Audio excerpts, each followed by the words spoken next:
long do you want me to talk? Time after time after time. Now, have there been no problems? Of course not. Okay? But we've met them one by one as they've come up. And the wonderful people that are here are going to share much with us. Now, we're on a tight schedule this weekend. And as such, you know, I don't want to I tend to talk too much. I've been told this since I was, you know, my mother was, you know, she was afraid I wouldn't learn to talk, then she was afraid she could never shut me up. The latter part's been true. But we're here to meet and talk to some wonderful people. And we're going to start that with Arla's invocation. And now we're going to bring her up, and she's going to tell us about the nature of this being we know as Sasquatch or Bigfoot, depending on where you are. And my computer just did something. Well, you're putting all kinds of stuff up here. I wonder what that is.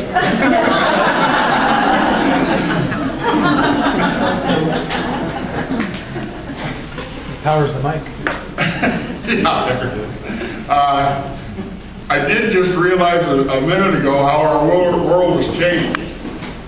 We used to travel the world and do and speak and say. Now we're limited by the length of our power cord. Arla, the time is yours. Okay. I'm glad to be here. I've met a lot of people that I've seen your face, but I never got to hug you. If I haven't hugged you, I'm sorry, you just haven't come up to me. And if you came up to me and I didn't hug you, let me know about it. If you're a politician in here, I'll shake your hand. That's pretty much where I go with that. I had some very good advice early this morning eating breakfast from a very wise man. I'm not going to give you this wise man's name, but he gave me a tidbit of information, and so I'm going to pass it on. And recently, I was called a kook, and I need to fix that. I am not a kook, I am a kookette.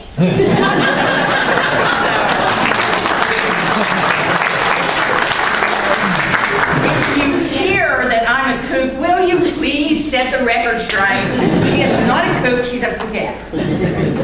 I probably am different than a lot of people. I've had a lifelong knowing about them, so I do view them maybe different than some people. But the one thing that I've seen over this past year, especially with my traveling across the United States, is there's a lot of kooks and kookettes out there. A lot of them. And I like that. What I'm going to talk about today, I'm going to have to give you a little bit of tribal information with this for you to understand the things that I've seen from them. You can take this as you choose. It's just things I've seen. I'm not asking any of you to believe that that's what this is. I just want to share with you some of the things that I began to see, and I thought, wait a minute. These are things I know about. These are things that I've seen in my life. These are connections to me. These are connections to tribal people, indigenous people. And so I thought, okay, then let's bring this together. And the most interesting thing about this, in putting this presentation together, is I had some aha moments for myself. When I was going through my pictures and looking back at them and looking at the dates and things, I was like, whoa, I didn't even see that. I'm there, this is happening, and I didn't even get it. So, you know, it's just that process of walking into it and trying to make sense out of something that's happening, when most of the time all you can do is scratch your head and say, how in the world? How is that happening? And yet it's there. So the first thing I'm going to talk about are the 4 direction stones. For tribal people, there are 4 main directions. You have the east, the south, the west, and the north. And these directions have teachings, they have meanings, they let us know something. Tribal people do not walk a linear walk. They walk in a circle. So you circle around in your life. And these 4 directions are how you circle. You come in the east, the beginning. You go to the south, which is youth and faith. You go to the west, which is going to be walking into maturity. And then you're going to go to the north, where we say the ancestors live. Our family, our teachings, our people who have gone on. And then we can come back to the east and begin again. So your life is not over once you've gone around the circle. You may have a lot more to learn. So you may go around several times, and I catch myself doing that. So we'll go to the, that's not, is that the first one? Ah, there's the first one. Okay. These stones here, this is actually north. This is east, south, and west. I place stones like this everywhere. If you come in my house, you're going to see these, all kinds of things everywhere. In my yard, on the trails I walk, everywhere. It's just something I do.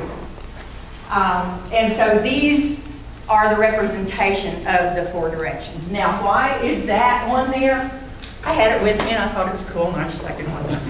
There's no great significance to that, other than I had it with me and I put it on there. So that's the 4 directions. That's the basis for the things I began to see. I did not put these there with any expectations of what would happen. Those are all over. Where I go, I do this. It's just something I do. And I put those in a place. No one ever goes where this place is. There is no game trail there. There is nothing that goes there. So let's go to the second one. In the place where these stones are is my prayer place. It's my place where I go to pray. It's my place where I go to sing. It's my place where I can go and express everything I need to express. If you want to call it a one-on-one conversation with God, you can call it that. If you want to call it a one-on-one with the universe, you can call it that. It's just me expressing what I need to get out. And I can go there and express that verbally, and nobody else is around listening. At least I didn't think anybody was listening other than the Creator. One morning I go to say my prayers, and I had been saying prayers for several days on a particular thing. And I really needed my grandmother's insight, the one who had a big influence on me. I needed her insight, and I couldn't grasp that. That's really what I was looking for. And when I walked my path, they had taken the North Stone and put it in the center. Now I'm saying they, did I see them do that? No, I did not see them do that. But I don't believe that deer or coons or coyotes do this. It's my process of elimination. Who was here? Who had the opportunity to be here? I didn't do it. I know what didn't do it, so what did it? It was moved into the center. The center of the wheel is me, is you. We're in the center. They moved the north into the center because that's the message I needed. I needed to go within myself and call back things that my grandmother had taught me. This was a rough time for me. And I needed to feel her with me. And that's what I found that morning. And that screamed out at me, I'm here. I'm here. I'm here with you. I've come from the north, where we go, into the center. I've come to you. And so I thought, well, that's cool. Now, I looked for footprints, all kinds of footprints. I looked for deer track. I know tracks very well. There was nothing else there, not a footprint either. So, okay, I take a photo of it. Let's go to the next one, Tom. This one, you can see that the east has been moved to the south.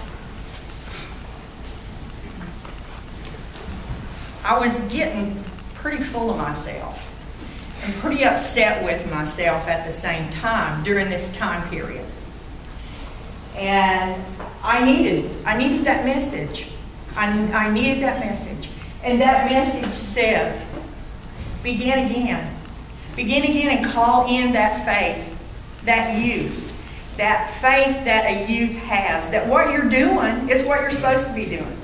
Because frankly, I have a problem with talking about them. And that sounds like this huge oxymoron because I'm out talking about them and I have a problem with it. I was taught we didn't do this. We didn't talk about it. We didn't go out in public and talk about them. We kept that within our family. And so I needed that. And I thought, okay, this is twice now this has happened. There's something going on here. There's something going on here. Let's go to the next one.